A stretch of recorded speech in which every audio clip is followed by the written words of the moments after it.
ఆళ్లగడ్డలో జరిగే రాకదిలేరా బహిరంగ సభ ఏర్పాట్లను మాజీ మంత్రి అఖిలప్రియ చూసుకుంటున్నారు. స్థానిక టీడీపీ సీనియర్ నాయకుడు ఏవి సుబ్బారెడ్డిని సభా ప్రాంగణం దగ్గరకు రావద్దని అఖిలప్రియ అల్టిమేటం జారీ చేయడం ఇప్పుడు చర్చనీయాంశమైంది.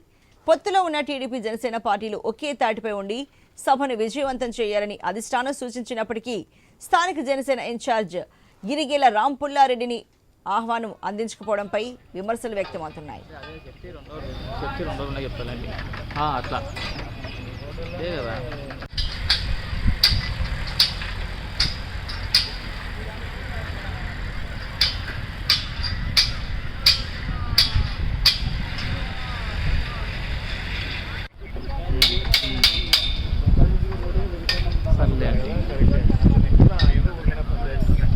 ఏమాలి సార్, ఏం మనకి అవసరం లేదు.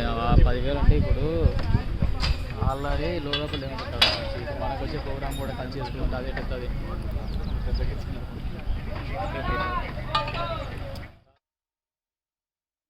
భారీ ఎత్తున జన సమీకరణ ఇన్ఛార్జీలు చేయడం జరుగుతూ ఉంది.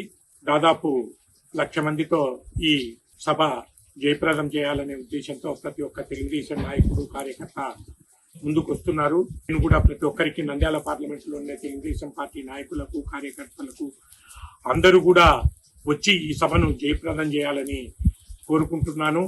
మనమందరము చూస్తా ఉన్నాము, వైకాపా ఈ 4.5 సంవత్సరాల కాలంలో కూడా ఎంతసేపు ఉన్నా కక్ష సాధింపు ధోరణితో, విద్వేషాలతో, మత కక్షలతో వ్యవస్థలను సర్వం నాశనం చేసి రీసెంట్ గా అంగన్వాడీలు అయితేనేమి, పారిశుద్ధ్య కార్మికులు అయితేనేమి, వీళ్ళందరినీ కూడా లాస్ట్ కి ఎస్మా చట్టము ఉపయోగించే పరిస్థితిని ఈ ప్రభుత్వం తీసుకొని వచ్చింది.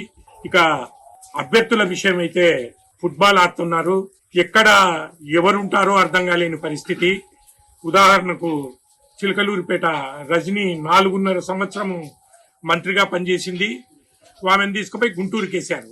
అంటే 4.5 సంవత్సర కాలంలో మంత్రిగా ఆమె ఫెయిల్యూర్ అయిందని పార్టీనే ఒప్పుకుంటుంది కదా.